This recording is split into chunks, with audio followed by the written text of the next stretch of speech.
Records of a nationwide labor force survey conducted by the Japanese Government General of Korea during the colonial era prior to forcibly conscripting Koreans have been disclosed for the first time.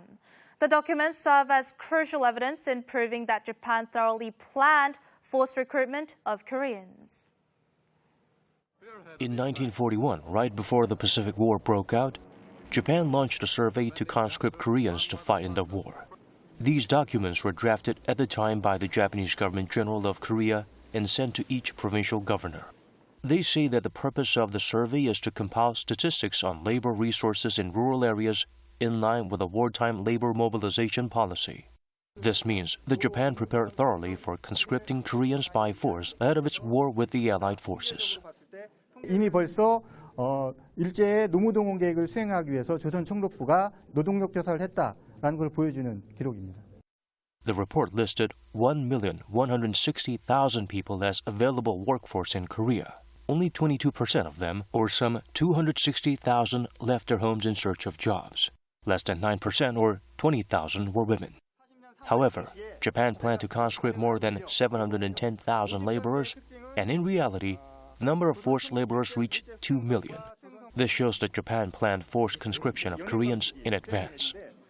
강제성 여부를 확인하는 부분과 그 다음에 피해자의 규모를 확인하는 부분이 두 가지가 가장 큰 쟁점인 것 같습니다. The documents had been disclosed only partially in the past through academic papers. This is the first detailed disclosure of the original documents drafted by the Japanese colonists.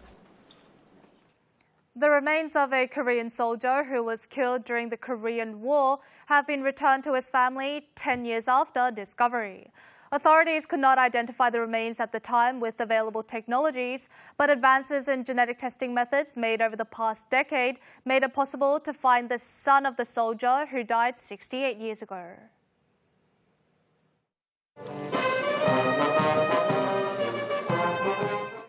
The remains of a father who went to fight in war in 1951 have belatedly returned home.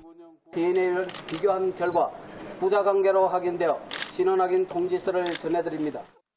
The late Kim Young-in signed up with the Army's guerrilla unit to fight in the Korean War at age 28.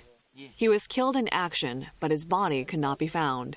Even when his remains were discovered in 2009, available technology at the time was insufficient in determining the remains.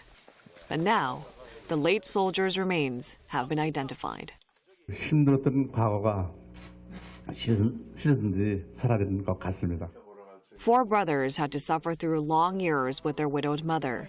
The only memento they had of their father was a faded photograph. 처음에 뛸 듯이 반가웠죠. 아주 그냥 정말 세상이 다 내 거고 우선 눈물이 막 쏟아졌죠. 우리 어머니 생각이 또 나고. The Ministry of National Defense has been retesting the DNAs of the remains excavated before 2013 with higher odds of identification. Advances in DNA testing method over the years have boosted the likelihood of identification. 이번에 50명 분을 검사했더니 2분의 실현 확인됐고 이분이 처음 발견된 사례가 되기 때문에 The Defense Ministry plans to continue identifying the rest of the remains and ask the families of the deceased to readily take part in DNA sampling. Traditional sauces like doenjang and kanjang are indispensable ingredients in Korean cuisine. Korean scientists have now found indigenous microorganisms that can be utilized to reduce the bitterness while enhancing the savory taste. Cooked soybeans are taken out of a huge vat to be turned into blocks of meju. This is the first step to making Korea's traditional sauces such as doenjang. The key to creating the typical earthy flavor lies in reducing the bitterness and enhancing the savory taste. 장을 담글 때는 메주가 발효가 잘 되는 것도 중요하지만은 장을 담글 때 소금 양을 적절하게 써서 짠맛과 신맛을 맞춰주는 게 더 중요하다고 생각합니다. Different microflora such as bacteria or molds have been added for fermentation during the meju making process. But all the microorganisms are imports from Japan. So, local scientists collected meju from across the country to find indigenous microflora and at last developed a microbial combination of Bacillus and Aspergillus oryzae. These microorganisms double the amount of substance that produces the earthy flavor of Korea's soybean-based sauces. Also, the substance responsible for the distinct savoriness is increased 4 to 8 folds. All this while the amount of bitter substance was reduced to a fifth of the original level.